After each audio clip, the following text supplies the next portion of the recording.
बिस्मिल्लाहिर्रहमानिर्रहीम, अस्सलाम वालेकुम। कैपिटल टॉक में खुशामदेद। आज की एक बड़ी खबर जो कि इंटरनेशनल हेडलाइन है। भारत की तरफ से सार्क कॉन्फ्रेंस में शिरकत से इनकार कर दिया गया और उसके बाद पाकिस्तान का जो फॉरेन ऑफिस है उसने तस्दीक कर दिया कि नवंबर के महीने में जो इस्लामाबाद में सार्क कॉन्फ्रेंस होने वाली थी वो अब नहीं होगी। तो ये सार्क कॉन्फ्रेंस मुलतवी हो गई, इसका पाकिस्तान और भारत के ताल्लुकात पे क्या असर पड़ेगा, किसको फ़ायदा है, किसको नुकसान है, कुछ और भी इश्यूज़ हैं जिन पर आज हम बात करेंगे। भारत में भी कुछ बहुत रिस्पेक्टेबल शख्सियात हमारे साथ मौजूद हैं। यहाँ पे हमारे साथ मौजूद हैं जनाब मोहम्मद ज़ुबैर साहब, रूलिंग पार्टी के मिनिस्टर हैं, मुस्लिम लीग नून से उनका ताल्लुक है। जनाब मुशर्रफ जैदी साहब किसी तारुफ के मोहताज नहीं, पाकिस्तानी अखबारों में भी लिखते हैं, इंडियन अखबारों में भी उनका कॉलम छपता है। बहुत शुक्रिया मुशर्रफ जैदी साहब। और इंडिया में हमारे साथ कुलदीप नैयर साहब मौजूद हैं जिनको पाकिस्तान के तकरीबन तमाम लोग बड़ी अच्छी तरह जानते हैं, और ओम पुरी साहब के बहुत मशहूर फिल्म एक्टर हैं, बल्कि सिर्फ भारत के नहीं, बॉलीवुड के नहीं, बल्कि हॉलीवुड के भी हैं और एक पाकिस्तानी फिल्म में भी काम कर रहे हैं। दोनों हमारे साथ मौजूद हैं। लेकिन पहले मैं कुलदीप नैयर साहब से गुफ्तगू का आगाज करूंगा। आदाब कुलदीप नैयर साहब। जी आदाब। जी कुलदीप नैयर साहब, बताइएगा कि ये जो सार्क कॉन्फ्रेंस अब नहीं हो रही और भारत ने इसमें शिरकत से इनकार कर दिया था, तो इससे भारत को क्या फायदा हासिल होगा? देखो, ये फायदा नुकसान की बात नहीं। उड़ी के बाद यहाँ पे बहुत गुस्सा है जी। जो 14 नौजवान मारे गए, अब उस कुछ रिटेलिएशन में उन्होंने, लोग तो लड़ाई की बात कर रहे हैं लेकिन हुकूमत ने वही ये समझा कि भाई चलो साथ हो तो हम नहीं जाते हैं, एक प्रोटेस्ट सा हो गया। अब उसके बाद साथ विदाउट इंडिया तो साथ है ही नहीं ना, खत्म हो गई। इसलिए इसको इस हालात में देना चाहिए कि भाई ये जो आपस के है तनाजा, उसको किस तरह कम किया जाए। ये बाकी चीजों पर उससे असर पड़ेगा ना। इसलिए हिंदुस्तान और पाकिस्तान में जो इस वक्त एक कोल्ड वार चल रहा है उसको कैसे खत्म किया जाए। ठीक है। अच्छा, ओम पुरी साहब भी हमारे साथ मौजूद हैं। ओम पुरी साहब आदाब। आदाब जनाब। जी बहुत शुक्रिया ओम पुरी साहब, आपने हमें वक्त दिया। ओम पुरी साहब, इससे पहले कि मैं ये पूछूं कि पाकिस्तान के जो एक्टर्स और सिंगर्स भारत में काम करते हैं उनको बड़ी धमकियां मिल रही हैं, उस पर बाद में बात करेंगे। पहले ये बताइए कि ये एक बहुत बड़ा एक खबर है कि पाकिस्तान में जो सार्क कॉन्फ्रेंस हो रही थी उसमें भारत नहीं आ रहा और सार्क कॉन्फ्रेंस अब नहीं होगी पाकिस्तान में, तो इसको आप कैसे देखते हैं? इससे पाकिस्तान और भारत के ताल्लुकात में मजीद खराबी पैदा नहीं होगी? देखिए जनाब, मैं एक तो अभी मेरे बड़े भाई नैयर साहब ने जो कहा जी, मैं उससे इत्तेफाक रखता हूँ और मैं उनको अपना सलाम भी भेजता हूँ। बहुत सालों से मैं उनसे मिला नहीं हूँ जी। कि जब इस तरह के, देखिए ये पहली वारदात नहीं है, ये तो मैं आपको सिलसिलेवार गिना सकता हूँ। उसका नुकसान आपको भी हुआ है जी। जैसे बम्बई में जो पूरी दुनिया जानती है, जो ताजमहल और ओबरॉय में हुआ, तो उसकी वजह से हिंदुस्तान के जितने शहरों में बड़े बड़े होटल हैं वो सब एयरपोर्ट बन गए हैं कि आपको चेक इन करना पड़ता है। और मैंने देखा, क्योंकि मैं तो पाकिस्तान 6 बार आ चुका हूँ और हर बार मुझे मजा आया, मुझे इतनी मोहब्बत और इतना प्यार मिला है मैं बता नहीं सकता, हर तरफ से। तो आवाम में इसका, अब उसका असर आप पे भी पड़ा। आपके भी जो होटल्स हैं वो भी कमबख्त वो हो गए हैं, तो इससे आपकी भी इकोनॉमी में फर्क पड़ा, हमारी भी पड़ा, जाहिर है।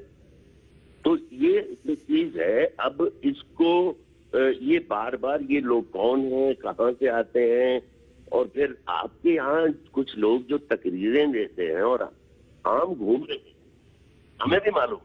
आज मैं टीवी देख रहा था तो कुछ ये जो सो कॉल्ड धार्मिक नेता हैं जिनकी कोई साला औकात नहीं है, समझे जी जी, वो कहते हैं कि अगर शरीयत आपको उसूलों से रहना है तो आप शरीयत वाले मुल्क में चले जाइए। इनको कोई नहीं सुनता। हिंदुस्तान, माफ कीजिएगा, कभी यहाँ आप देख लीजिए, आप हिंदुस्तान का मुसलमान और हिंदू, यहाँ पे 20 साल पहले 4-5 शहरों में हर साल दंगे होते थे। अलीगढ़, मेरठ, मुरादाबाद, लखनऊ, 20 साल से यहाँ दंगे बंद हो गए जी। लखनऊ में ज्यादातर शिया सुन्नी का होता था, वो भी बंद हो गया। तो ये बड़ी खुशी की बात है हमारे लिए। ठीक है, लेकिन हमें अफसोस, मुझे पर्सनल, मैं एक अपना जाती वो रख रहा हूँ ख्याल कि जितनी तकलीफ आपको हुई जब पेशावर के स्कूल में उन बच्चों को मारा गया, मैं कसम खुदा की, उतनी ही तकलीफ मेरे जैसे इंसानों को हुई पूरी दुनिया में। आपकी मस्जिद में बम फटे, जब लोग सजदे में बैठे हैं, ये किस तरह की वो अकीदत है या किस तरह का ये इस्लाम को सलाम करने वाले लोग, मतलब लानत है उन पे जी, इंसानियत का दुश्मन है। सजदे में बैठे हुए निहत्थे लोगों पे बम फेंकते हैं। बिल्कुल तो इंसानियत। इस तरह की वारदातें नहीं, पार्लियामेंट में हुआ, पठानकोट में हुआ, तो ये बार बार हो रहे हैं, तो लोग बड़े रेस्टलेस हो रहे हैं कि भाई आप कुछ एक्शन क्यों नहीं लेते। ठीक है, अच्छा, हमारे साथ हुकूमती पार्टी के मिनिस्टर भी मौजूद हैं। जुबैर, आपने प्रेस कॉन्फ्रेंस की, वो तो किसी और इशू पे थी, लेकिन ये बताइएगा कि अब सार्क कॉन्फ्रेंस मुलतवी हो गई है, ठीक है जी, पहले तो मैं वजाहत कर दूं, सार्क कॉन्फ्रेंस मुलतवी नहीं हुई है। नहीं हुई है जी, अभी से 10 मिनट पहले सरताज अजीज साहब ने क्लैरिफाई भी किया कि अभी तक कोई ऑफिशियली ऐसे डिसीजन नहीं लिए गए। ठीक है, सो एक तो ये वजाहत नहीं, लेकिन अगर उसमें इंडिया नहीं आएगा तो वो तो ऑब्वियसली वो एक दूसरे एस्पेक्ट है कि इंडिया अगर नहीं आएगा तो अफेक्ट तो होगी। ठीक है, और ये जो आपका जो हम सबका एक कंसर्न है कि इसके इम्प्लिकेशंस या इसका क्या इम्पैक्ट होगा, तो पाकिस्तान के अवाम के लिए, हिंदुस्तान के अवाम के लिए और तमाम ममालिक जो सार्क में ममालिक है, सबके लिए होगा। बिकॉज ये इसका आखिरकार एक मकसद है और वो इकनॉमिक कोऑपरेशन है, डेवलपमेंट है और तमाम अवाम के लिए खुशहाली है।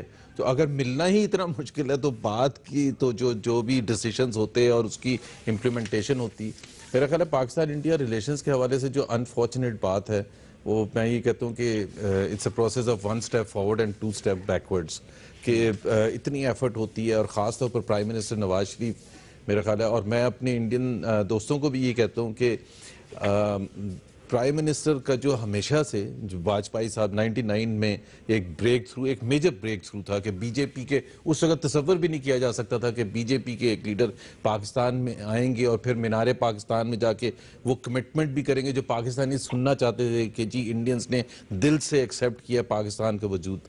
वो अनफॉर्चुनेटली उसको कारगिल के थ्रू हमारे ही लोगों ने उसको ख़राब कर दिया सारे प्रोसेस को। और अब 2013 में भी एक कमिटमेंट के साथ प्राइम मिनिस्टर आए थे। हम समझते हैं कि regional piece followed by regional trade Pakistan के लिए बेहतरीन चीज़ है, पाकिस्तान की इकॉनमी के लिए, पाकिस्तान के फ्यूचर के लिए। और एक चीज़ जो मेरा ख्याल है पाकिस्तानीज़ को भी समझनी चाहिए, इंडियंस को भी समझनी चाहिए, ख़ासतौर पर हम तो ऐसे पाकिस्तानी बात करेंगे कि हार्डली कोई कंट्री है दुनिया में जो रीजनल ट्रेड किए बगैर तरक्की करती है। ठीक है, तो ये इस पर इन्हिसार हमारा बड़ा इंपॉर्टेंट है कि ये जो हालात ख़राब है इसको जल्द अज जल्द एक वापस एक वर्किंग रिलेशनशिप होनी चाहिए। अच्छा, मुशर्रफ ज़ैदी साहब, ये बड़ी अहम बात है आपके, मैं आर्टिकल पढ़ रहा था पिछले दिनों।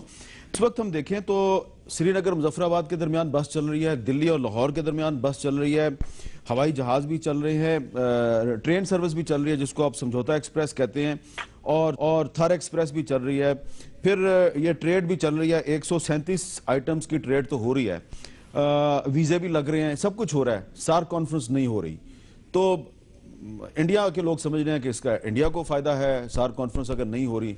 पाकिस्तान में कुछ लोग कहते हैं जी हमें क्या, हमारा तो दोस्त चाइना है, हमारा तो दोस्त रूस भी बन गया है, ओआईसी के ममालिक हमारे दोस्त हैं, हमें कोई फर्क नहीं पड़ता। लेकिन आप नहीं समझते कि सबको नुकसान हो रहा है और हम कंट्राडिक्शंस के दरमियान रह रहे हैं? बेशक मीर साहब, मैं समझता हूँ कि नुकसान सबसे ज़्यादा पाकिस्तान का हो रहा है।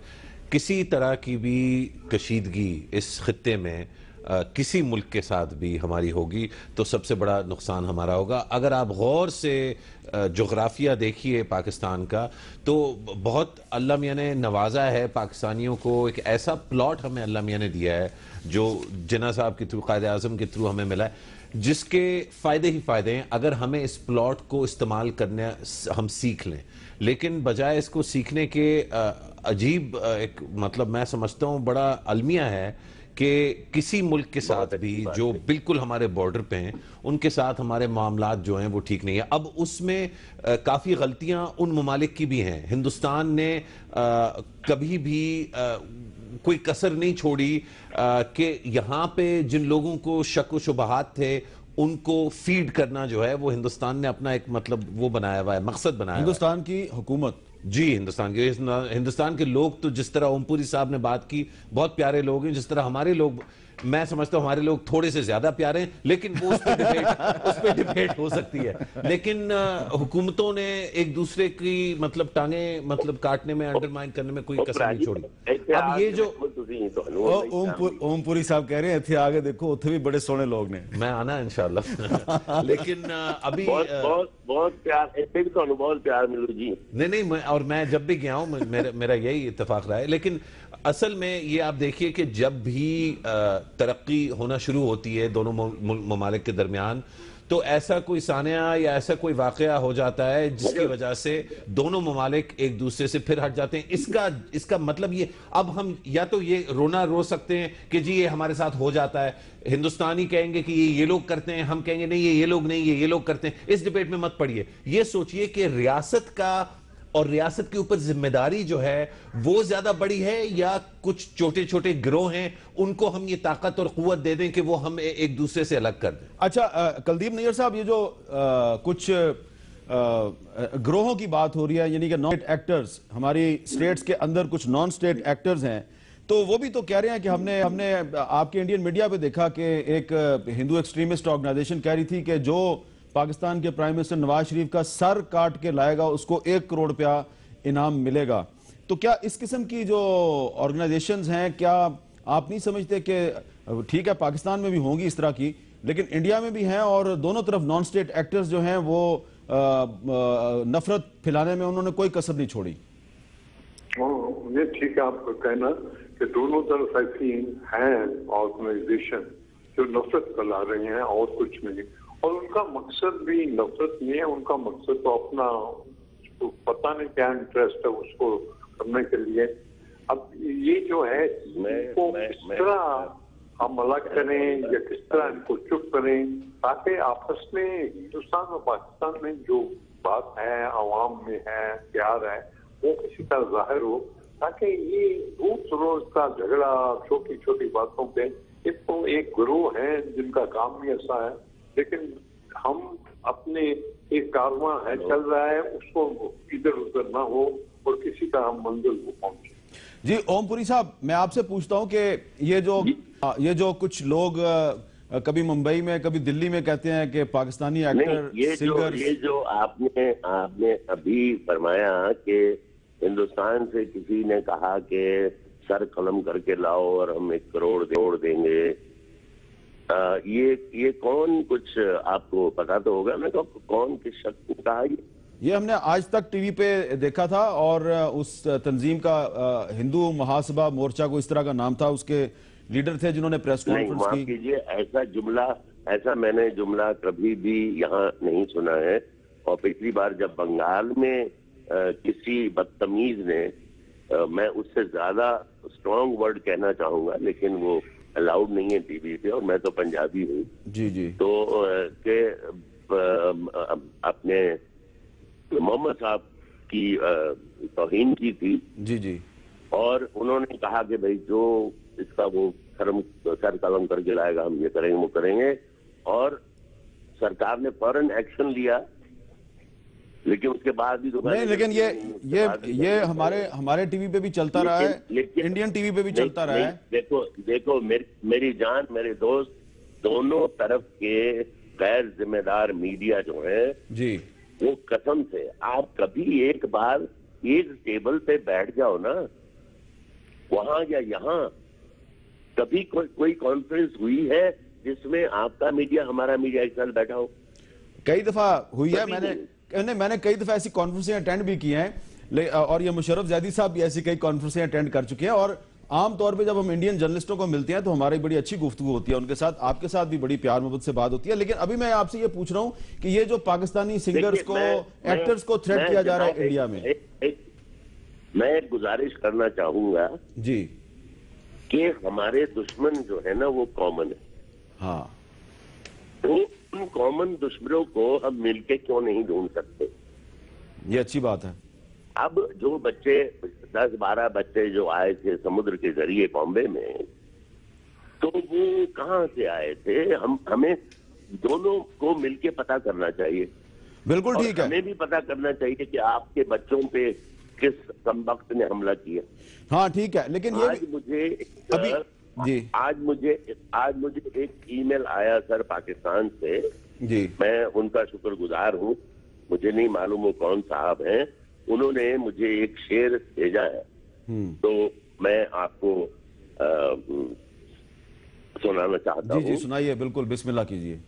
मैं तवज्जो चाहूंगा। जी। करें दरिया न पुल मिसमार मेरे, करें दरिया न पुल मिसमार मेरे, अभी कुछ लोग हैं उस पार मेरे। अच्छा ठीक है, बड़ा अच्छा, बहुत अच्छा है। लेकिन ये और मैंने कहा भैया ये लिखा किसने है? मेरी बेगम जो है वो उर्दू थी, उनकी अम्मी जो थी वो शायरा थी, लेकिन बहुत उनकी उर्दू के बारे में, बहुत शायरी के बारे में बहुत नॉलेज है। तो उन्होंने गूगल पे जाके जो भी ये है महशर बदायूनी, हाँ, बदायूनी साहब का। जी, महशर बदायूनी साहब का। लेकिन जरा ये तो बताइए ना ओमपुरी साहब, ये जो हमारे पाकिस्तान के कुछ एक्टर्स काम कर रहे हैं इंडियन फिल्मों में, राहत फतेह अली खान साहब गाने गा रहे हैं, इनको भी थ्रेट किया जा रहा है, कहा गया कि जी फौरन छोड़ दो। एक बीजेपी के इस पे आप क्या कहते हैं? इस बारे में पहले भी किसी पाकिस्तान के टीवी ने मुझसे सवाल कहा था। मैंने कहा मेरी जान, उनको कोई खतरा नहीं है और मैं इसकी खिलाफत करता हूँ सरेआम। और ये गलत है क्योंकि आवाम का कोई कसूर नहीं है। ये अगर आपको झगड़ा करना है, हम ठीक है, हम एज अ इंडियन आपको प्रोटेस्ट करने का हक है, लेकिन ये कहने का हक नहीं है कि इसको निकाल दो, उसको निकाल दो। और उसी वक्त मैंने थोड़ी देर पहले ही टीवी देखा था जिसमें पुलिस ने कहा कि जिन जिन के पास जो रेलेवेंट पेपर्स हैं उनकी हम पूरी सुरक्षा करेंगे। चलें, ये तो बड़ी अच्छी बात है। अच्छा साथ ये भी है, अब कुछ एक छोटा सा ग्रुप सर 122 करोड़ के लोग, उसमें से कुछ लाख लोग, मैंने उनसे कहा, मैंने कहा भाई आपकी जो आप शैतानों का बदला मासूमों से लेना चाहते हो, वो किरदार कर रहे हैं, वो एक्टर्स हैं, वो मैंने कहा आप बताइए कि आप बुल्ले शाह अगर जिंदा होते तो उनसे पूछते भैया तुम्हारा मजहब क्या है और तुम्हारा मुल्क कौन सा है? जी जी बिल्कुल। और वो कहता मेरा मुल्क पूरी दुनिया है, पूरी कायनात है जी। अच्छा, इस और मेरा मजहब है इंसानियत। जी अच्छा जुबैर साहब, तो हर आर्टिस्ट का जी, क्योंकि अगर वो यहाँ दहशत फैला रहे हो, कोई ऐसी फिल्म में काम कर रहे हो जो कि नफरत फैला रही है, तब हमें इसके बारे में सोचना चाहिए। अरे तुम मतलब कुम्हार का कुम्हारी पे बस नहीं चला, गधे के कान मरमुड़ दिए। अच्छा, मैं जरा ये अपने यहाँ पे जो साथी हैं इनको भी शामिल कर लूँ गुफ्तगू में। जुबैर साहब, ये आज वॉल स्ट्रीट जर्नल जो है जी, उसने ये एक एडिटोरियल लिखा है और भारतीय प्राइम मिनिस्टर मोदी साहब को उन्होंने बड़ा प्रेस किया, बड़ा खराज तहसीन पेश किया कि मोदीज रिस्ट्रेंट टुवर्ड्स पाकिस्तान जो है बड़ी, उसको उन्होंने कहा कि जी mister Modi's offer of cooperation if rejected will become part of a case for making Pakistan even more vulnerable nation than it already is, and Mr. Modi's cautious response to Uri is remarkable। तो आप ये नहीं समझते कि अब जब SAARC conference भी मुलतवी हो गई है तो किसी ना आपके मुलतवी नहीं हुई है, चले जी अच्छी बात है जी। अगर आप कह रहे हैं मुलतवी नहीं हुई, अगर इंडिया भी नहीं आता, अगर बांग्लादेश भी नहीं आता, अगर भूटान भी नहीं आता, तो हिंदुस्तान में कुछ लोग ये कहेंगे कि हमने पाकिस्तान को डिप्लोमेटिकली आइसोलेट कर दिया। बिल्कुल अनफॉर्चुनेट तो होगा, लेकिन ये मुझे वॉल स्ट्रीट का ये जो सेंटेंस लास्ट में है कि जो मोदी साहब की ऑफर है, अगर पाकिस्तान एक्सेप्ट नहीं करता, मुझे तो उनकी तरफ से प्राइम मिनिस्टर नवाज शरीफ ने उनको जरूर ऑफर की है कि जी ये जो इन्वेस्टिगेशन है इस हमले के हवाले से, उसको जैसे भी वो समझते हैं इंटरनेशनल उनको न्यूट्रल मैंने आपको ये बताया, यही मैंने आपको बताया कि वॉल स्ट्रीट जर्नल को कुछ और समझ आई है जी, तो ये आपको कुछ और समझ आई है। ठीक है, वो हो सकता है। और रेस्ट्रेंट का देखें, बात ये है कि एक चीज लास्ट टाइम भी एक सिचुएशन थोड़े अर्से पहले खराब हुई थी, बॉर्डर पर क्लैशेस भी हो गए थे, तो एक प्राइम मिनिस्टर नवाज शरीफ ने बड़ी एक अच्छी बात की थी कि that is why the process of dialogue must continue. तो एक इंडियंस को भी और पाकिस्तानीज को, मैं ये नहीं कह रहा कि एक तो हमें एक दूसरे को ब्लेम करना विद इन मिनट्स, मतलब अभी वहां हमला हुआ था और सबने कह दिया कि पाकिस्तान को ब्लेम, वो मैच्योरिटी नहीं रिफ्लेक्ट करता। हाँ, पाकिस्तान नहीं, हमने भी तो जब कोयटा में अटैक हुआ जिसमें 56 लॉयर्स शहीद हुए, हमने भी फौरन कहा कि ये इंडियन इंटेलिजेंस एजेंसी का काम है। मैं टिट फॉर टैट की बात नहीं कर रहा, बट हमने इंडिया के साथ रिलेशंस नहीं खत्म कर दिए। हमने ये नहीं कहा कि उनके एक्टर्स चले जाए। ये मैं ओमपुरी साहब को क्लैरिफाई कर दूं कि ये इतना वाइड स्प्रेड है कि करण जौहर ने उनके डिफेंस में, पाकिस्तानी एक्टर्स के डिफेंस में कहा था, तो उनके घर पर अटैक हो गया कल और पुलिस ने बहुत मुश्किल से उनका दिफा किया उनके घर का।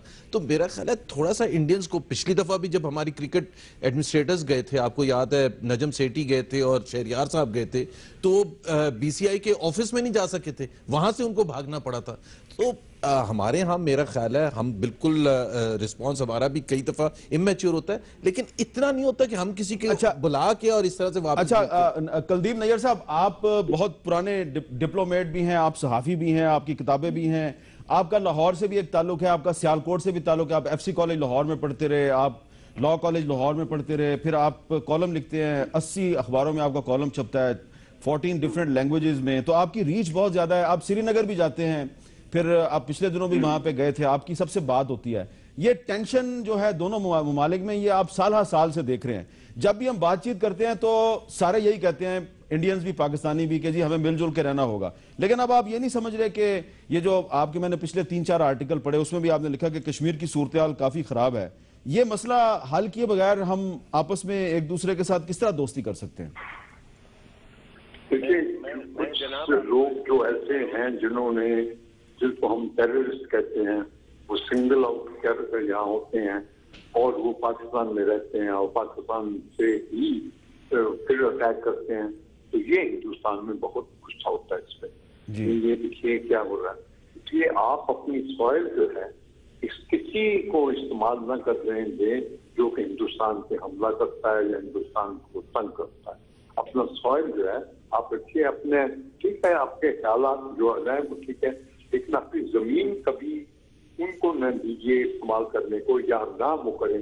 बिल्कुल सही कहा आपने, हिंदुस्तान पे वो ये मैं बिल्कुल आपने सही कहा। लेकिन अब फिर पाकिस्तान में लोग कहते हैं जी कि फिर यहाँ पे भी एक बलोचिस्तान में पकड़ा गया कुलभूषण यादव जो इंडियन नेवी का सर्विंग अफसर है, तो वहां से भी लोग आते हैं, तो क्या आप ये कहेंगे कि वहां से भी लोगों को नहीं आना चाहिए? अरे वो भाई साहब कितनी बार फड़िया गया हो एक बार ही लोग फड़े गए उधर। कुलभूषण यादव जो है वो पकड़ा गया जी यहाँ पे सर्विंग ऑफिसर। हाँ जी, मैंने देखा, वो टीवी पे देखा, वो हंस के बातें कर रहा था। हाँ। लेकिन उसके अलावा कितने लोग आए वहाँ? ओमपुरी साहब तुसी लोग की ज्यादा सियाने हो, तुसी ज्यादा जल्दी पढ़ लेते हो। तुसी एक बंदा पढ़ लिया, कोट कोट के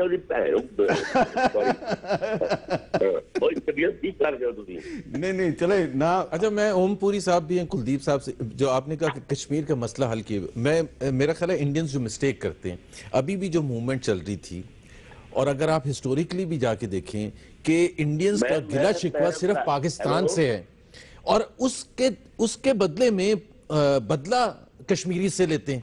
मिसाल के तौर पर कि ये कहते हैं कि 1972 में शिमला अकॉर्ड हुआ था जिसमें पाकिस्तान और इंडिया ने बैठ के कश्मीर का मसला सॉल्व करना था। मुझे ये बता दे कोई भी इंडियन के 72 से 89 जब तक मूवमेंट नहीं शुरू हुई, एक इनिशिएटिव इंडियंस ने लिया हो कश्मीर सॉल्व, उसका तो बिल्कुल पीसफुल था। अच्छा, ओमपुरी साहब कुछ कहना चाह रहे हैं? जी ओमपुरी साहब। देखो जी, मैं ये कहना चाहता हूँ कि कश्मीर एक इंडिपेंडेंट स्टेट, इंडिपेंडेंट कंट्री था कि नहीं बिफोर वी पार्टेड? बिल्कुल था ना जी, था ना जी, अभी भी 3-7। राजा कौन था? राजा था हिंदू हरि सिंह जी, है जी। हाँ जी। कुछ पलवाइयों ने अटैक किया और उसने बगल के देश मुल्क से मदद मांगी, हम चले गए, तो भाई आधा आपने लूट लिया, आधा हमने लूट लिया, अब आप उनको खुश रखो, हम इनको खुश रखेंगे। अच्छा, तो ये उनको आना जाना फ्री हो। तो लेकिन फिर आप खुश रखे ना, वो खुश लो आप खुश रखे ना, आपने खुश नहीं रखा हुआ, तो वो जो हजारों की तादाद पे सड़कों पे आके नारे लगाते हैं। आपके उधर से आके, मतलब आपके उधर से मैं इल्जाम नहीं लगा रहा आपके, लेकिन रास्ता आपका इस्तेमाल हो रहा है। अच्छा, तो हो सकता है वो पाकिस्तानी नहीं है, चले।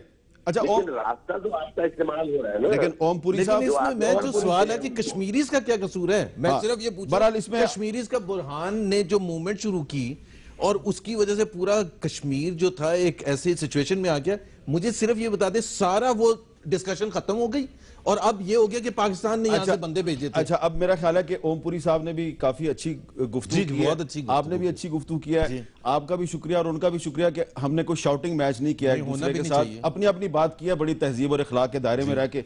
तो ओमपुरी साहब आपका बहुत बहुत शुक्रिया। और मुझे एक और ब्रेक के बाद एक और इशू पे मुझे बात करनी है कि भारत में भी और पाकिस्तान में भी किसान बहुत नाखुश नजर आते हैं। भारत में तो बहुत से किसानों ने खुदकुशियां भी की हैं और आज लाहौर में भी किसान जो हैं वो माल रोड पे उन्होंने मुजाहरा किया और अभी तक माल रोड पे बैठे हुए हैं। तो इस पे बात करेंगे वक्फे के बाद।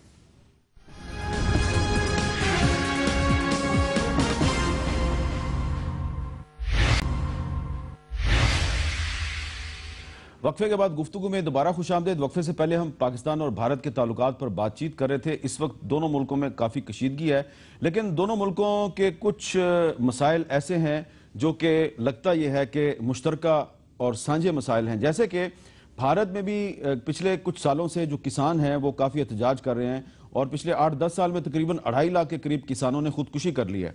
और अब पाकिस्तान के किसान भी सड़कों पर आ गए हैं और पाकिस्तान के सबसे बड़े सूबे पंजाब के सबसे बड़े शहर लाहौर की सड़कों पे किसान मौजूद हैं।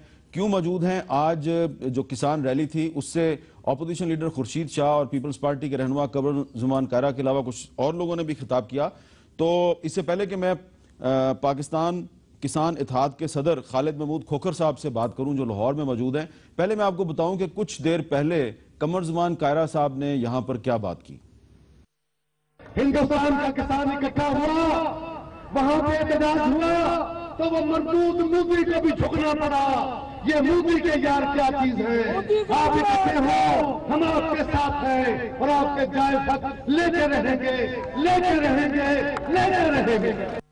तो ऐसा लग रहा है कि सिर्फ पाकिस्तान तहरीक इंसाफ नहीं बल्कि पाकिस्तान पीपल्स पार्टी भी अब आहिस्ता आहिस्ता हुकूमत के खिलाफ सड़कों पे आने की तैयारी कर रही है। खालिद महमूद खोखर साहब, अस्सलाम वालेकुम। वालेकुम अस्सलाम।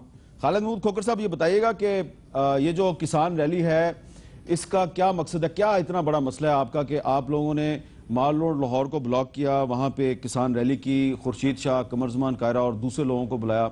आप कौम को बताएंगे कि आपका मसला क्या है? देखें जी, पहली बात तो यह है कि हमारा कोई सियासी एजेंडा नहीं है। हमने सिर्फ पीपल्स पार्टी को नहीं बुलाया बल्कि तहरीक इंसाफ को भी दावत दी थी, हमने जमात इस्लामी को भी दावत दी थी, हमने नून लीग को भी दावत दी थी। हमारे इश्यूज ये है कि हुकूमत जो ऐलान करती है वो पूरा नहीं करती। हुकूमत पाकिस्तान ने 341 अरब अनाउंस किया, लेकिन काश्तकारों को वो 341 अरब कहाँ मिला, जबकि IMF को इन्होंने खुद लेटर लिखा है कि हमने कहा सिर्फ 30 अरब रुपए की सब्सिडी दी है। अब इंडिया और पाकिस्तान के आप देखें सब्सिडी वहां कितनी है, यहाँ कितनी है। हम हुकूमत से क्या डिमांड कर रहे हैं कि हमें लेवल प्लेइंग फील्ड दें, हमें वही मराद दें जो इंडियन काश्तकार के पास है। फिर हमारे साथ झूठ बोला जाता है, जो कहा जाता है वो किया नहीं जाता। पहले 341 अरब आया, फिर 100 अरब आ गया, वो 100 अरब भी कागजों की नजर हो गया, उसके अलावा और कुछ नहीं है। आप देखिए पंजाब में क्या हो रहा है। पंजाब में इस वक्त 7वां सेक्रेटरी एग्रीकल्चर है 3 सालों में। जो 5 माह के लिए कोई सेक्रेटरी आएगा वो क्या काम करेगा? जब वो कोई पॉलिसी बनाने लगता है वो ट्रांसफर कर दिया जाता है, फिर नया आ जाता है। ये नहीं, कोई ना कोई ताकत ऐसी जरूर है जो ज़राअत को बेहतर नहीं होने देती। आप खुद देखें, जब पाकिस्तान बना था तो पंजाब के 17 अजला पाकिस्तान के हिस्से में आए थे और 13 अजला इंडिया के हिस्से में आए थे। आज वो 13 अजला 120 करोड़ की आबादी को फीड कर रहे हैं क्योंकि वहाँ हुकूमती तरजीहात में ज़राअत है। ठीक है, पाकिस्तान में क्या 17 अजला? अच्छा, आपका बुनियादी मुतालबा क्या है कि पाकिस्तान के किसानों को वही सब्सिडी दी जाए जो इंडियन किसान को मिल रही है? देखिए जी, हमारा मुतालबा है कि हमें लेवल प्लेइंग फील्ड दिया जाए। हमारा मुतालबा है कि हमारी फसलों की इमदादी कीमत मुकर्रर की जाए। इंडिया में 26 क्रॉप पे हमें 4-5 फसलों पे दे दी जाए। अच्छा चले जी जुबैर साहब, और हम इसके अलावा और कुछ नहीं मांगते। ठीक है बिजली का रेट दिन और रात का एक किया जाए। ठीक है ठीक है। यहाँ आप पे ये जुबैर साहब की पोजीशन बात है, सुन लेना, हुकूमत के नुमाइंदे की जरा बात सुन लें। पहले तो मैं इनसे रिक्वेस्ट करूंगा, मेरा ख्याल है इन्होंने जो कहा कि इनको उससे इशू नहीं है जो अनाउंस हुआ था पैकेज, इनको मेरा ख्याल है ज्यादा इशू ये है कि जो उसकी इम्प्लीमेंटेशन हुई उसमें इंसाफ नहीं हुआ और उसमें जो कमिटमेंट्स की गई थी वो शायद उसमें और जो अनाउंसमेंट थी उसमें फर्क है। तो मेरा ख्याल है ये मसला, और इनका मेरा ख्याल है इन्होंने कहा कि हमने बुलाया भी था नून लीग वालों को, मुझे नहीं पता किसको बुलाया था, बट मैं एक हुकूमत की तरफ से इनको दावत दूंगा कि इसका ज्यादा अच्छा तरीका बजाय कि माल रोड पर बैठ के और दूसरी पॉलिटिकल पार्टीज, देखिए हर पॉलिटिकल पार्टी एडवांटेज लेने की कोशिश करेगी कि पीपल्स पार्टी ने सोचा कि अपने आप को रेलिवेंट बनाने के लिए यहाँ पहुंच जाएं और फिर नारे मोदी के लगा रहे हैं वहाँ, तो ज़्यादा अच्छा तरीका ये है। और मैं दावत देता हूँ और मैं बिल्कुल आपसे इनका नंबर भी ले लूंगा और to the right people contact भी कर लेंगे। आपको पता है इनको कल रात को गिरफ्तार भी कर लिया था, फिर छोड़ भी दिया। चले छोड़ भी दिया ना, चले अभी आपके टीवी पर बैठे। बट ये मेरी रिक्वेस्ट है इनसे कि ये जो इशू है और भी जो चीजें हुकूमत को करनी है, वी आर कमिटेड कि एग्रीकल्चर सेक्टर बहुत इंपॉर्टेंट है पाकिस्तान के लिए, पाकिस्तान की इकोनॉमिक तरक्की के लिए, और इनको साथ लेके ये मेजर स्टेक होल्डर है हमारे। मुशर्रफ ज़ैदी साहब, क्या आप समझते हैं कि किसानों को हामिद मीर साहब, एक मिनट आप बिल्कुल अर्ज कीजिएगा, पहले मैं जरा मुशर्रफ ज़ैदी साहब से बात। मुशर्रफ ज़ैदी साहब, आपने इनकी भी बात सुनी है, खोखर साहब की भी और मिनिस्टर साहब की भी सुन ली, आपके ख्याल में क्या ये गैर जरूरी एहतजाज कर रहे हैं किसान? नहीं जी, अब कोई भी एहतजाज जो है गैर ज़रूरी नहीं होता, ये देखना होता है कि उस एहतजाज से कुछ निकलेगा या नहीं। जब ये टैक्स का इशू हुआ था तो जो मीडियम और स्मॉल साइज ट्रेडर्स थे, दुकानदार थे, एंटरप्रेन्योर थे, उन्होंने इसी तरह एहतजाज की धमकियां भी दी और कुछ शहरों में जो है वो जमा भी हुए, कुछ शटर डाउन स्ट्राइक्स हुई तो उनके मुतालबात मान लिए गए। इसी तरह ये अगर इन्होंने एहतजाज किया और अब जुबैर साहब जो हैं वो नंबर लेने को तैयार हैं, तो इसका मतलब ये हुआ कि एहतजाज का फ़ायदा हुआ। तो एहतजाज का अगर फ़ायदा हो तो ज़रूर करना चाहिए, और मैं समझता हूँ कि इनके एहतजाज का फ़ौरन नताइज निकलेंगे, क्योंकि कोई भी लॉबी जो इस वक्त थ्रेटन करेगी मियाँ साहब की हुकूमत को, जिसका नाम इमरान खान से नहीं शुरू होगा, उससे वो बात करने के लिए तैयार नहीं, ये बिल्कुल गलत है। हम बिल्कुल देखें ये मेजर प्लेयर्स हैं पाकिस्तान के, सिर्फ हुकूमत के लिए नहीं, हम सब के लिए, पाकिस्तान की 20 करोड़ आवाम के लिए। अच्छा जी, खालिद महमूद खोखर साहब, आप क्या कहना चाह रहे थे? आपको ऑफर किया है जुबैर साहब ने कि आप आए और आके हुकूमत से बड़ी खूबसूरत ऑफर है उनकी जी, बड़ी खूबसूरत ऑफर है उनकी। मैं उनको बताना चाहता हूं कि हमने कोशिश की है 50 मरतबा इसहाक डार से मिलने के लिए, लेकिन जवाब नफी में आया। हमने वजीर आज़म पाकिस्तान से मिलने की कोशिश की है, लेकिन हमें जवाब नहीं मिला। हमने वजीर आला पंजाब से मिलने की कोशिश की है, हमें जवाब नहीं मिला। हमने तमाम फोरम पे हम गए, ये जमहूरी हुकूमत नहीं है, ये किसानों को पाकिस्तानी और इंसान तस्लीम नहीं करते। वजीर आजम से हम 3 साल से कोशिश कर रहे हैं कि हम अपने मसाइल, हमारे मसाइल सुन लें। उन्होंने हमें पाकिस्तानी तस्लीम नहीं किया, हमें इंसान तस्लीम नहीं किया। हम तो अपना मुकदमा उनके सामने पेश करना चाहते थे, वो तो मिलना तक गवारा नहीं करते। ये जुबैर साहब कहाँ बात कर रहे हैं कि ये आए हम बात करवाते हैं। तो आप कह दिया ना, जुबैर के पास 100 दफा गए हैं। आप तो जुबैर साहब ने तो हर दफा कोशिश की है मुलाकात करने की। हत्ता कि मैं आपको बता दूं, मैं minister food and security Sikandar boson के साथ 50 दफा जाके उनसे मिला हूं कि हमारी डार साहब से मुलाकात करा दे। मैंने महसूस किया कि उनकी पहुंच में डार साहब नहीं है, क्योंकि डार साहब की तरजीहात में ज़राअत नहीं है, बल्कि मैं ये कहूंगा उनकी तरजीहात में पाकिस्तान भी नहीं है। डार साहब से हमने 12 दफा कोशिश की, पंजाब में हमने चीफ मिनिस्टर से कोशिश की, उनसे बात करें, अपना मुकदमा पेश करें, लेकिन मसला यह है कि यहाँ किसानों की बात नहीं सुनी जाती।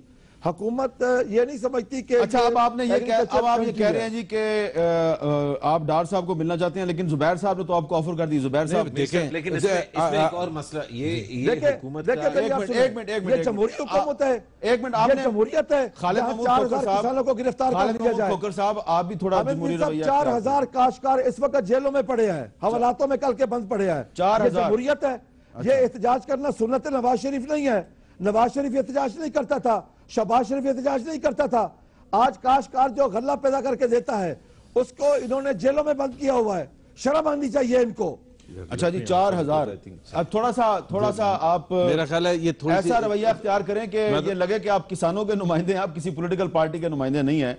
आपकी मेहरबानी अभी होगी। मैंने ऑफर किया था और देखिए एक मिनट जरा भी उनकी बात सुन लें। अब खालिद महमूद खोखर साहब आपने बात कर लिया ना, के नाम पे मुझे गिरफ्तार किया गया वहां पर। आपको गिरफ्तार किया गया तो मैंने आपको मौका दिया, आप अपनी बात कर रहे हैं, लेकिन आप इसका अब ये तो फायदा ना उठाएं कि आप यहाँ पे बेशरम कहना शुरू कर दें, तो उससे आप मेरी भी तस्दीक कर रहे हैं ना, मुझे भी आप नुकसान पहुंचा रहे हैं। तो कुछ मेरा ही ख्याल कर लें, आपकी मेहरबानी होगी भाई। जिन्होंने गिरफ्तार किया मैं उनको कह रहा हूँ। नहीं तो आप नहीं, आप देखें ना इसहाक डार के बारे में कि वो पाकिस्तान ही वो नहीं करते, मेरे ख्याल ये लेकिन जुबैर साहब 4000 किसानों को गिरफ्तार करना, मैं तो देखिए मुझे बिल्कुल बैकग्राउंड नहीं है ना, मुझे पता था कि इसको हम डिस्कस करेंगे, मैं पूरा रेलेवेंट इंफॉर्मेशन लेके आता और मैं रेलेवेंट आदमी नहीं हूं, लेकिन जाहिर है हुकूमत को रिप्रेजेंट करता हूं और मेरा ये फर्ज बनता है कि इनका जो कंसर्न है मैं यकीन दिलाता हूं कि इनका कंसर्न राइट फोरम में पहुंचेगा और हम बिल्कुल रिस्पॉन्स करेंगे। इसहाक डार साहब से मुलाकात करा देंगे आप? करवा देंगे चलें।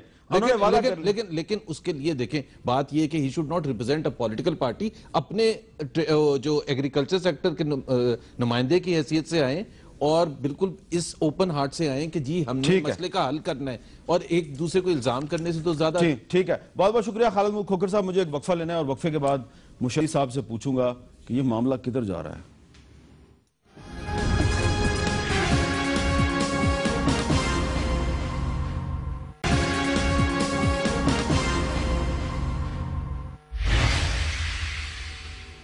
वक्फे के बाद गुफ्तगू में दोबारा खुशामदेद।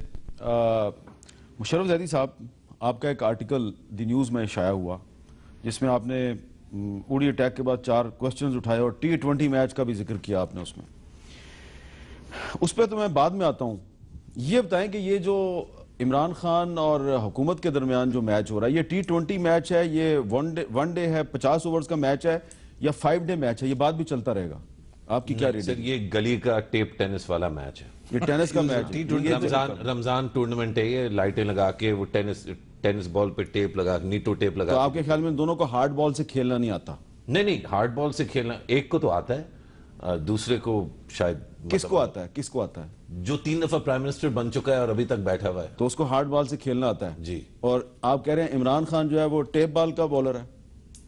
नहीं, ये इमरान खान तो बहुत जबरदस्त दुनिया का बेहतरीन बॉलर रह चुका है। हाँ भाई, उसको 25 साल रह चुका है, लेकिन सियासी उसमें। अच्छा, आप सियासी लिहाज से कह रहे हैं कि वो टेप बॉल की तरह खेल, बच्चों की तरह खेल? मतलब मुझे तो बिल्कुल समझ नहीं आती कि इसके ये जो अभी ये कर रहे हैं, खास तौर पे इस माहौल में जब हिंदुस्तान की तरफ से इतना दबाव है और बहुत सारी चीजें हो रही हैं, मैं समझता हूं कि उनकी इस काविश को कामयाब होने का उतनी ही, मतलब अभी इन्होंने एक और की थी, उस रैली में भी कम जो है टर्नआउट था, तो बड़ा मुश्किल है कि खान साहब वो हासिल कर पाएंगे जो वो मकसद हासिल करना चाह रहे हैं। और ये जो पीपल्स पार्टी भी किसानों के पीछे खड़ी हो गई है, इससे क्या होगा?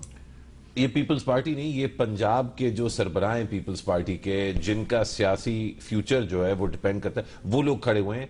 क्या फरियाल तालपुर और आसिफ अली जरदारी साहब की बैकिंग मुकम्मल तौर पे इनके पास है या नहीं? खुर्शीद शाह थे ना वहां पे? खुर्शीद शाह तो बहुत वो प्यार करने वाले और बड़े रख रखाव वाले हैं, तो उनको कायरा साहब ने बोला होगा तो वो आगे होंगे, लेकिन अगर उनकी बैकिंग है इनके पास, ठीक है, जरदारी साहब की और फरियाल तालपुर की, तो फिर तो पता चल जाएगा। चलें, अब मैंने आपका ले लिया व्यू, ठीक है। अब मैं आपके आर्टिकल पे आता हूं। आपने कहा कि नवाज शरीफ हार्ड बॉल से खेलने वाले एक बड़े अच्छे प्लेयर हैं जो कि 3 दफा प्राइम मिनिस्टर बने, यही कहा ना आपने? अपने आर्टिकल में आप लिखते हैं कि, मैं अंग्रेजी में है कि ये जो LET, JUD, JEM, जैश ए मोहम्मद टाइप ग्रुप है, तो इन्होंने जो पाकिस्तान में जो इनकी एक्टिविटीज हैं, इससे पाकिस्तान को फायदा हो रहा है या नुकसान हो रहा है, ये आपने एक सवाल उठाया, ठीक है। मैंने सारा अंग्रेजी में इसलिए नहीं पढ़ा ताकि लोगों को पता चल जाए कि आप क्या कहना चाह रहे हैं। मैं आपसे पूछना चाह रहा हूं, एक तरफ तो आप कह रहे हैं कि नवाज शरीफ साहब हार्ड बॉल से खेलने वाले हैं, कवर में बड़ा जबरदस्त चौका लगाते हैं, घास को भी जला देते हैं, इतनी जोर से मारते हैं। नहीं, ये मैंने नहीं कहा, ये मैं कह रहा हूं। तो ये, लेकिन ये तंजीमें जो है इन पे काबू नहीं पा सके नवाज शरीफ साहब, ये आपको नजर आती हैं? आपके आर्टिकल में तो ये लिखा हुआ है। ये ना सिर्फ ये तंजीमें बल्कि और मामलात जिनकी तरफ मैंने इशारा किया है, अफगानिस्तान के साथ मामलात इतने ज्यादा खराब होने दिए बगैर उनको रोके, ये भी हमारे वजीर आजम की जिम्मेदारी बनती है। Can pushing Ashraf Ghani into Narendra Modi's arms by embracing him in front of the Americans and Chinese help Pakistan get what it wants from Afghanistan? जी, This is your question. कि अशरफ गनी एक कमजोर मुल्क का एक कमजोर जो है सदर है, और वो शुरू में उसने बहुत कोशिश की पाकिस्तान के साथ रखरखाव रखे और वो चीजें हासिल कर सके जो वो हमारे मुल्क से चाहते हैं, और हमने उनको उतनी अहमियत नहीं दी जितनी शायद वो चाहते थे। अगर उनका मामला लेट्स से फौज के साथ बिगड़ गया, फौज के पास वो उन्होंने जाना शुरू किया, फौज से मिलना, और फौज तो ये वजीर आजम की मैं समझता हूं जिम्मेदारी थी कि वो फिर मिलके उनको बिठाते, उनको मनाते किसी तरह, या उस सिचुएशन को बिल्कुल बेकाबू। तो अगर ऐसा वजीर आजम साहब नहीं कर सके तो जुबैर साहब, क्या इसका मतलब ये नहीं है कि पाकिस्तान में तमाम इदारे एक पेज पे नहीं है? देखें, इसमें हमेशा एक डिफरेंस तो रहता है सोच में। दोनों की नीयत बिल्कुल साफ है कि जी पाकिस्तान के लिए बेहतरी हो, पाकिस्तान में अमन हो, हमारे नेबर्स के साथ रिलेशन अच्छे हों। जिस तरह मैंने पहले कहा था, जो प्राइम मिनिस्टर या जो सिविलियन हुकूमत होती है, जो हुकूमत होती है, उसके पास एक मैक्रो व्यू होता है, वो एक बड़ी पिक्चर देखने के काबिल होता है कि जिसमें इंटरनेशनल कम्युनिटी भी शामिल होती है। हिंदुस्तान सिर्फ शामिल नहीं होता कि हमारे जो रिलेशंस है बाकी ममालिक के साथ, वो हमारे से क्या एक्सपेक्ट करते हैं, हमारे से किस किस्म का बिहेवियर एक्सपेक्ट करते हैं। मेरा ख्याल है prime minister Nawaz Sharif is committed to peace with Afghanistan, with India, with all our neighbours, और हमने कोशिश भी बहुत की। और लेकिन उन्होंने अपनी यूएन की जनरल असेंबली में नेशनल एक्शन प्लान का जिक्र किया। पाकिस्तान में बहुत से लोग ऐसे हैं जो कह रहे हैं कि इस पे अमल दरामद तो नहीं हो रहा। नहीं, और मुशर्रफ ज़ैदी साहब के आर्टिकल से भी ये तासुर अमल मिलता है। दरामद देखें उस हद तक नहीं हुआ जितना ऑब्जेक्टिव डिफाइन किया गया था, लेकिन ये भी नहीं कह सकते कि उसका बिल्कुल नहीं। जब खुद अभी ISPR चीफ ने क्लेम किया कि 90% एहदाफ अजीब हो चुके हैं, 90%। मैं नेशनल एक्शन प्लान की बात तो that's part of the national action plan ना, वो कोई ज़रबे अज़ब कोई अलग चीज तो नहीं है ना, वो उसकी जो मिलिट्री पार्ट है, मिलिट्री ऑपरेशन है, वो भी उसका हिस्सा है ना। और उसके लिए मिलिट्री ऑपरेशन के लिए सिविलियन हुकूमत की, फेडरल हुकूमत की और सूबाई हुकूमतों की सपोर्ट भी चाहिए तो ना। कुछ इंटीरियर मिनिस्ट्री के भी और इंटीरियर मिनिस्टर हैं, वो भी तो पूरे करें। मेरा ख्याल है देखें ना, इंटीरियर मिनिस्टर सबसे पहले तो कराची को अगर आप देखें तो वहां इनिशिएटिव सारा जो था वो तो प्राइम मिनिस्टर नवाज शरीफ का था। जी, और ज़ैदी साहब आखिर में बताइए, ये बिल्कुल सही कह रहे हैं ना जुबैर साहब? बिल्कुल सही कह रहे हैं, एग्री करते हैं ना आप इनसे? जुबैर साहब बहुत अच्छे और मंझे हुए नुमाइंदे हैं हुकूमत के, लेकिन मैं नहीं समझता कि 3 दफ़ा इलेक्टेड प्राइम मिनिस्टर जो हैं उनको इतनी आसानी से वेल लेफ्ट कर देना चाहिए जब प्रेशर हो। एक अच्छे बैट्समैन है, उनको खेलना आता है, उनको खेलना चाहिए। बहुत बहुत शुक्रिया मुशर्रफ ज़ैदी साहब और मोहम्मद जुबैर साहब। और मुशर्रफ ज़ैदी साहब ने कहा है कि नवाज शरीफ साहब हार्ड बॉल से खेलने वाले एक बड़े मंझे हुए बैट्समैन हैं, और जबकि बॉलर ऐसी गेंद करे जो उनको समझ ना आए तो ज़रूरी नहीं हर बॉल आप वेल लेफ्ट कर दें, कभी कभी उसको कट शॉट मार दें या उसको ड्राइव करने की कोशिश करें। अगर आप हर बॉल को वेल लेफ्ट करेंगे तो हो सकता है कि दुनिया ये कहे कि इनको तो खेलना नहीं आता। इजाज़त दीजिए, अल्लाह हाफिज़।